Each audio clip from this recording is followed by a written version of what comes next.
Today's word of the day is situational irony. Situational irony is a good creative writing trick for me, especially when you want to be funny on purpose.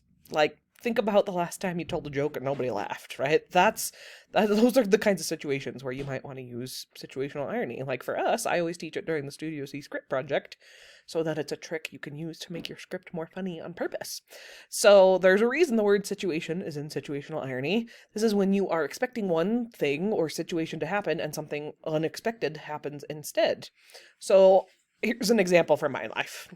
You would normally expect a bigger animal to chase a younger animal, or not younger, smaller. In my house, Daisy, who's, well, used to be the smallest of the cats before we got Neville. Daisy, even though she's tiny, she's mighty, and she loves terrorizing Duke. He's fine, but she loves chasing him around instead of what you would normally expect, that the dog, might chase the cat. So that's situational irony. You expect one thing, but you get something else that happens instead.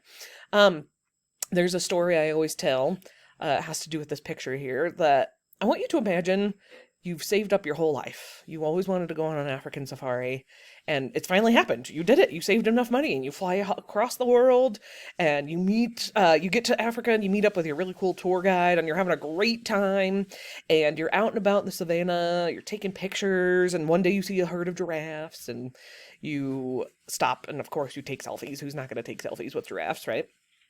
And as you're taking selfies with the giraffes, you kind of see off in the distance, like, huh, there's something out there, but whatever, it's far away, it doesn't matter, right? And you go back to, doing your thing, and you look back over after a little while, and because it catches your eye, oh my gosh, that's getting closer.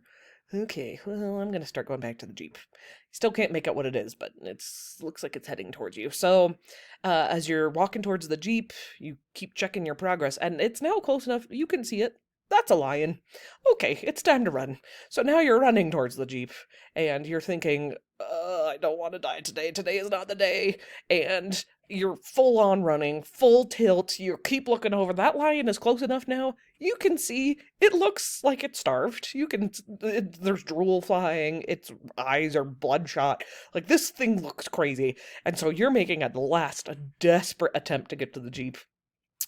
You look back one more time, the lion is like right here, and you're like, I'm so close, and then the lion gives you a hug.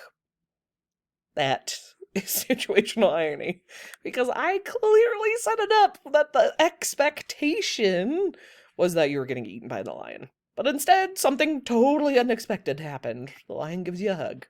So that's why situational irony can create humor.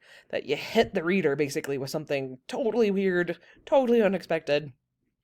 Same with, we all know Mr. C. Albion, that, he's an older gentleman, but it's so cool that he rides a motorcycle. So can you imagine looking over one day, you're at a stoplight, and you see little old Mr. C., awesome guy on a big old honking motorcycle? How cool is that, right? So I also tell the story of one time I was over at my mom's, and she yelled at me, and she's like, Emma, why don't you have Instagram? And I told her, because I don't want Instagram. And anyways, she made me get it. And then you would expect the younger person to teach the older person how to use technology, but nope. She was the one who had to teach me. I don't have it anymore, but that was still situational irony. So there you go. Situational irony.